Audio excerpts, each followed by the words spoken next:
আপনারা যদি অতি কম খরচে মুরগির দানা বানিবার চান তাহলে আমার এই টেকনিকটা ফলো করবার পারেন। দেখেন আমি সন্ধ্যাবেলা নিছি আলা চাল, এই আলা চালটা পাইছিলাম কন্ট্রোলে বিনামূল্যে একবারে। তো এটা আমি সন্ধ্যাবেলা ভিজিয়ে থুম, খালি ভিজিয়ে থুলে না, এটার নাকি বহুত কিছু মিক্স করন নাকবো। তো আগে চালটি নিয়ে নই, চালটি নেওয়ার পরে আমি যাবো কলে ফারে। দেখেন কলে ফারে এখানে জল ঠল দিয়ে দিলাম। এই চালের মধ্যে জলটা দেওয়ার পরে আমি দিলাম লবণ, লবণ দেওয়ার পরে দেন না গল্প হলদি। 5 কেজি চালের মধ্যে 5 চামচ লবণ আর 3 চামচ হলদি দিয়ে দিলাম। আপনারাও এরকম তালে দিবেন, কারণ প্রসেসটা এরকমই। আর আমি কিন্তু সববারই এরকম তালে দানা বানাই। এরকম তালে দানা বানাইলে কিন্তু খরচটা খুব কম হয়, কইবার গেলে খুবই কম হয় একবারে। আমার কিন্তু চালের নগে লবণ হলদি দিয়ে কমপ্লিট করলাম। এখানে আমি বড় করে মিক্স করে থুয়ে দিই এক রাত থুয়ার পরে কি হবো, যেটা চালের নগে যেটা ছিল ওটা বাইরে যাবো গা।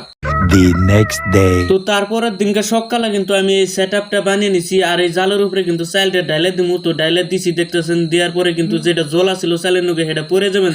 পাক্কা 3 ঘন্টা রাখার নাকবো এমনি। তারপরে 3 ঘন্টা পরে এটা আবার রোদে হুকান নাকবো। তো 3 ঘন্টা পরে দেখতেছেন রোদে হুকা দিছি। আর রোদে হুকা দেওয়ার একটাই কারণ, চালটা একবারে হুকিয়ে কটকড়া করুন নাকবো। কালারটা এমনি থাকবো না, কালারটাও বোকা হয়ে যাবো। 5 ঘন্টা চালটা রোদে হুকানোর পরে আমি ঘরে নিয়ে বললাম, দেখেন চালটা কি কটকড়া হয়ে গেছে গা হুকিয়ে নিয়ে। আর এনে আমি 1 কেজি দানা নিছি, মাত্র 1 কেজি দানা নিছি মুরগির। তো এই 1 কেজি দানা দিয়ে আমি বানাবো মোটামুটি ধরেন 15 কেজি দানা। আর 15 কেজি দানাটা বানানি কিন্তু মুখের কথা না, মাত্র 1 কেজি দানা দিয়ে। তো চালের নগে দানাটা মিক্স করে নিলাম, বহুত ভালো করে মিক্স করে নেবো। কারণ এমন ভালো করে মিক্স করে নেবো যেন তো চাল আর দানা যেন তো হইরে না থাকে। তো ভরে করে মিক্স করে নিয়ে নেয়। হ্যাঁ আমি এনে ডালিয়া দিম কটা ধান। আর এই ধানটা কিন্তু হিদ্দু ধান, আগে হিদ্দু করে থোয়া হয়েছিল। আর এনে কিন্তু কোনো কাঁচা ধান দেওয়া নাই, ক্ষেতের ধান হিদ্দু করে দিয়ে হইতেছে। ধানটা এরকম করে হিদ্দু করে দিবেন, তাহলে আর মুরগির কোনো বেমার লাগবো না। যদি হিদ্দু করে না দেন তাহলে কিন্তু মুরগির অসুবিধা হইবার পারে। এটা আমি গ্যারান্টি দিয়ে কই না যে ওবো না, হইবার পারে। হেনদিকে আমার প্রচেষ্টার মতন যদি সিস্টেমে কাম করেন তাহলে আমার মতন কাম করে নেবো। তো এর মধ্যে আমার কিছু ভুল হইবার পারে, যদি ভুল হয়ে থাকে কমেন্টে জানিয়ে দিবেন প্লিজ।